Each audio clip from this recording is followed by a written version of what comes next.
நான் இங்க இந்த ஊட்டியுடைய கோத்தகிரி பக்கத்துல இருக்கிற கொடநாடுல இருந்து பேசுறேன். இந்த மலையில இருந்து பின்னாடி தெரியுதுங்களா அந்த சின்ன கிராமம்.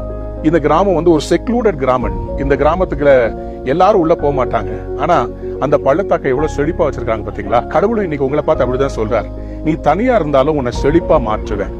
நீ இன்றைக்கு யோசிக்கிற நான் எல்லாரோட தாழ்வடத்துல இருக்கிற, மத்தவங்க எல்லாம் உயரமா இருக்கிறாங்க. நீங்க இருக்கிற இடத்துல செழிப்பு இருக்குதான முக்கியம். கர்த்தரை தேடுற உங்களுக்கு உங்க பள்ளத்தாக்கு ஆண்டவர் ஆசீர்வதிப்பார். You are going to be a blessed valley. அந்த வசனத்தை தியானித்துக் கொண்டிருக்கும் போது ஆண்டவர் தேவ மனுஷன் ஆகிய இந்த மோசேயை ஆண்டவர் காண்பித்தார். மோசே என்று சொல்லுகிற இந்த மனிதனை குறித்து உங்களுக்கு தெரியும். அவன் இந்த ஊழியத்திற்கு வரவே வேண்டான்னு நினைச்ச போதிலும் ஆண்டவர் இந்த மோசையை நடத்தின விதத்தை பாத்தீங்கன்னா ரொம்ப அழகா இருந்துருச்சு.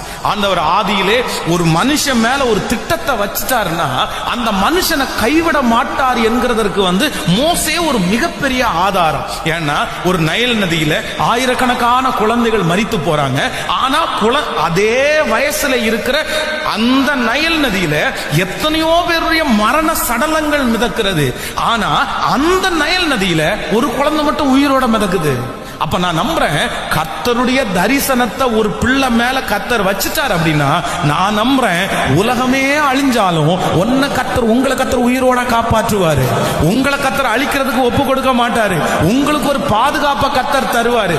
எத்தனை பேரு இந்த பைபிள உங்க வயசு எத்தனை? 30, 40, 50, 60 இத்தனை வருஷம் இந்த பூமியில நீங்க வாழ்ந்துட்டீங்க. எவ்வளவோ படிச்சிருப்பீங்க. ஒரு தடவை முழுசா படிச்சவங்க யாராவது இருந்தா அவங்க மட்டும் கை தூக்குங்க. பொய் சொல்லிவிடாதீங்க, கையை கடவுள் உடைச்சு விட்டுருவார். உண்மையா நான் வாசிக்கல சாமி அப்படின்னு ஒரு சில பேர் முகத்துல அந்த ஒரு கவலையை பார்க்க முடிஞ்சது. இந்த நாள் குறிச்சு வச்சுக்கோங்க. அடுத்த வருஷம் இதே நாளுக்கு நீங்க வரும்போது ஒரு வருஷத்துல இதை முடிக்கலாமா? எல்லா புத்தகத்தையும் படிச்சோம், இந்த புத்தகத்தை மட்டும் இன்னும் படிக்கல. நம்ம முழுசா ஏன் படிக்கல? படிக்க தெரியாதா? படிக்க தெரியாதுன்னு சொல்ல முடியாது. படிக்க எல்லா புத்தகம் தான் படிக்கிறோம்ல. அப்போ நான் படிக்க விரும்பல, இது வரைக்கும் படிக்கணும்னு தோணல. இது வாழ்வு தருகிற புத்தகம். ஆண்டவர் சொன்னார் இல்லையா, நான் தான் வழி, நான் தான் உனக்கு வாழ்வு, நான் தான் உண்மை. அப்போ இந்த நானே வழி வாழ்வு உண்மைன்னு சொன்ன இந்த வார்த்தையை நீ அறிந்து கொள்வதுதான் உன்னுடைய உள்ளத்துல கடவுளை அன்பு செய்வதின் அடையாளம். ராஜாவின் செங்கோல் உனக்காய் நீட்டப்படுகிறது சகோதரி. ராஜாவின் செங்கோல் உனக்காய் நீட்டப்படுகிறது சகோதரா. நீ பயந்திருக்கும் காரியத்தில், நீ நடுங்கி நிற்கும் காரியத்தில் இதோ உனக்காய் ராஜாவின் செங்கோல், ராஜாவின் செங்கோல் உன் நேர நீட்டப்படுகிறது. நீ பயப்படாமல் அமர்ந்திருக்கப்பா. ஆமே, நீ பயப்படாமல் அமர்ந்திருக்கப்பா. நீ கலங்காமல் அமர்ந்திருக்கப்பா. இந்த யுத்தம் கர்த்தருடையது. இந்த காரியம் கர்த்தர் பார்த்துக் கொள்வார். நான் உன்னோடு இருந்து செய்யும் காரியம் பெரிதாயிருக்கும் என்று சொல்லுகிறது. பெரிய பர்வதமே, நீ எம்மாத்திரம் செருபாபேலுக்கு முன்பாய், அவருடைய ஜனத்திற்கு முன்பாய் நீ சமபூமியாவாய். காரணம் இந்த கல்லின் மேல கிருபை உண்டாகிறது, கிருபை உண்டாகிறது, கிருபை உண்டாகிறது, கிருபை உண்டாகிறது. கர்த்தருடைய கரம், கர்த்தருடைய கரம் இதன் மேல் இருக்கிறது. உன்னை ரொம்ப குறைவா பேசினாலும் ஒரு நாள் அவர்கள் கண்களுக்கு முன்பாக ராஜாவாக உன்னை மறுபடியும் வலம் வர பண்ணுவேன். மறுபடியும் அந்த சொந்தங்கள் மத்தியில் உன்னை நிற்க பண்ணுவேன். அன்றைக்கு உனக்கு விரோதமாய் பேசின அத்தனை நாவுகளும் வாய் திறக்க கூட முடியாத அளவிற்கு தங்களுடைய கைகளினால் அவர்கள் வாயை பொத்திக் கொள்ளுவார்கள். நீங்க கடவுளை பார்க்கணும் அப்படின்னா என்ன செய்யணும்? உட்புறத்தில் இருக்கிறத தர்மமா கொடுக்கணும், அன்பை கொடுக்கணும். எங்க கொடுக்கணும்? அன்பு இல்லாதவங்க கொடுக்கணும். உங்க வீட்டுக்காரர் அடிக்கிறாரு, உங்க மனைவி அடிக்கிறாங்க, வீட்டுக்குள்ள ஒரே பிரச்சனை, அவங்களை என்னால ஏத்துக்கவே முடியல, அவங்களுக்கு தான் அன்பை கொடுக்கணும். இரக்கம் இல்லாத இடத்துல இரக்கத்தை கொடு. நண்பனுக்கே நீ நன்மை செய்துட்டு இருந்தீங்கன்னா, உங்களுக்கு செய்யறவங்களுக்கே செய்துட்டு இருந்தீங்கன்னா அதுல என்ன பயன்? அப்போ நீங்க என்ன செய்? உனக்கு எதிராக இருக்கிறவங்களுக்கு நீ நன்மை செய். பிரைஸ் எல்லாம். நாங்க ஒருத்தவங்க எங்களுக்கு தீமை செய்யறாங்க, நன்மையை கொடுக்கிறோம். தீமை செய்யறாங்க, நன்மையை கொடுக்கிறோம். தீமை செய்யறாங்க, நம்ம அதுதான் செய்யணும். ஒரு தடவை இல்ல, 2 தடவை இல்ல, அதுதான் செய்துட்டே இருக்கணும். இதை செய்யும் போது பாக்குறவங்களுக்கு சந்தேகம் வரும். ஏன் அவளுக்கு மட்டும் சாமியார் இவ்வளவு கருணை காட்டுறாரு, அவனுக்கு மட்டும் செய்யறாரு, அவன் ஏதோ சைடு ட்ராக்ல ஏதோ ஓடுது, அதான் சாமியார் அவனை மன்னிச்சுட்டே இருக்கிறார், அவனை செஞ்சுக்கிட்டே இருக்கிறார். பாருங்க, இந்த லாஜிக்கை நம்ம பயன்படுத்தணும். வேற லாஜிக் ஏதாவது உள்ள ஓடிக்கிட்டு இருந்துச்சுன்னா அது கடவுள் பார்த்துட்டு இருப்பாரு. புரியுதா? அது அவர்கிட்ட விட்டுறோம். உங்களை சுற்றி அத்தனை பேர் இருந்தும், அத்தனை சொந்தங்கள் இருந்தும், தாய் தகப்பன் இருந்தும், ஒருவேளை உங்களுக்காய் உதவி செய்யவோ, உங்களுக்காக எடுத்து பேசவோ யாருமே இல்லாமல் இருக்கலாம். ஆனால் யோசேப்பிற்காய் ஒரு நாள் ஆண்டவராகிய இயேசு கிறிஸ்து ராஜாவுடைய இருதயத்திலே பேசினார்.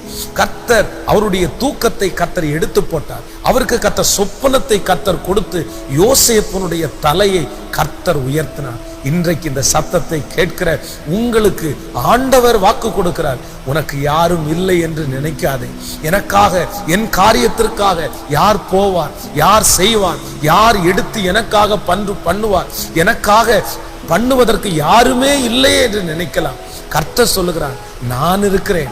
யோசேப்பின் தேவன் தான் உன் தேவன். உனக்காக வழக்காடுவேன், உனக்காக பேசுவேன், உனக்காக காரியங்களை செய்து முடிப்பேன் என்று கர்த்தர் வாக்கு கொடுக்கிறார். தூய ஆவியார் நமது வலுவற்ற நிலையில் நமக்கு துணை நிற்கிறார். ஏனெனில் எதற்காக, எப்படி நாம் இறைவனிடம் வேண்டுவது என்று நமக்கு தெரியாது. தூய ஆவியார் தாமே சொல் வடிவம் பெற முடியாத நம்முடைய பெருமூச்சுகளின் வாயிலாய் நமக்காக பரிந்து பேசுகிறார். நம்முடைய குடும்பத்திற்காக, நம் வாழ்வுக்காக பரிந்து பேசுகிற தூய ஆவியானவர் இருக்கிறார். ஆகவே எதை குறித்தும் கவலைப்படாமல் தூய ஆவியின் துணையை நாடுவோம். ஆண்டவர் நம்மை ஆசிர்வதிப்பார். ஆமேன், ஆமேன். நீங்களும் நானும் பின்பற்ற வேண்டிய ஒரே கலாச்சாரம் பரிசுத்ததாகம கலாச்சாரம். இந்த வேத புத்தகம் என்ன கலாச்சாரத்தை கத்து தருதோ அதுதான். வருகிற நாட்கள்ல இங்க இருக்கிற தேவ பிள்ளைகள் வெளி தேசங்களுக்கு வேலை நிமித்தமாகவோ படிப்பு நிமித்தமாகவோ கர்த்தர் கொண்டு போக போறார். ஒருவேளை இந்த வார்த்தையை வெளி தேசத்திலிருந்து எந்த பிள்ளைகள் கேட்டுக்கொண்டிருந்தாலும், நீ குடியிருக்கிற தேசத்தினுடைய கலாச்சாரத்தையோ நடையோ உடையோ பின்பற்றுகிறதற்கு உனக்கும் எனக்கும் ஆண்டவர் அனுமதி கொடுக்கவில்லை. தானியேல், சாத்ராக், மேஷாக், ஆபேத்நேகோ என்கிற ராஜ குலமார்க்கத்தார் 4 பேரு பாபிலோன் தேசத்து கலாச்சாரம் வேணாம். யோசேப்பு நினைச்சிருந்தா போத்திபார் மனைவியோட சயனிச்சிருக்கலாம்.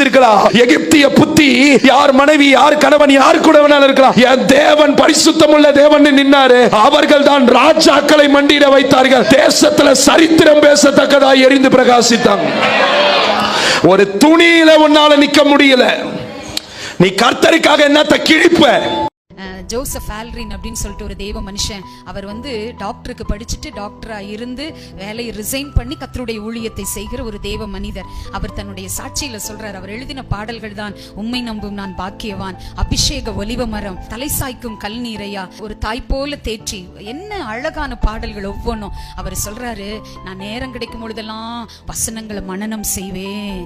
ஆமென். அந்த வசனத்தை திருப்பி திருப்பி திருப்பி நான் மனப்பாடம் செஞ்சுட்டே இருப்பேன். திடீர்னு எனக்குள்ள ஆவியானவர் ஒரு ராகத்தை கொடுப்பார் என்று சொல்லுகிறார். ஹல்லேலூயா. அப்ப இந்த வருஷத்துல வசனத்தை படிக்கணும், மனப்பாடம் பண்ணணும், எழுதணும், யாருக்காவது ஒருத்தருக்காவது வசனத்தை கொடுக்கணும். எத்தனை பேர் ஆமீன் சொல்றீங்க? ஆமீன். நிறைய கார்ட்ஸ் வாங்கி வச்சுக்கோங்க, வாக்குத்தத்த அட்டைகளை. ஆமீன். அநேகருக்கு கொடுக்க ஆரம்பிங்க. ஹல்லேலூயா. அது நிமித்தம் தேவ நாமம் மகிமைப்படும். எத்தனை பேர் ஆமீன் சொல்றீங்க? நம்ம போகாத வீட்டுக்குள்ள வசனம் போகணும் இந்த வருஷம். நான் ஒரு தீர்மானமாய் இதை எடுத்து செய்ய போகிறேன். அநேகருக்கு வசனங்களை கொடுக்க போகிறேன். எனக்கு யாருக்கு ஆண்டவர் வாக்கு கொடுக்கிறார். உனக்கு யாரும் இல்லைன்னு நீ சொல்லாத. உன் வலது கரத்தை பிடித்து பயப்படாதே. இந்த சூழ்நிலையில, இந்த பிரச்சனையில, நீ சந்திக்கிற இந்த போராட்டத்துல நான் உனக்கு துணை. அன்பு பிள்ளையே, நாட்களையும் மாதங்களையும் காலங்களையும் வருஷங்களையும் பார்க்கின்றாயே. நான் உனக்காக பிரயாசப்பட்டது வீணாய் போயிற்றோ என்று உன்னை குறித்து பயந்திருக்கிறேன். ஏனெனில் உன் வாழ்க்கை அவ்வாறு இருக்கிறது. ஒரு காரியத்தை எப்பொழுதுமே மறந்து விடாதே. நீ உலகத்தில் இருந்தாலும் உலகத்தான் அல்ல.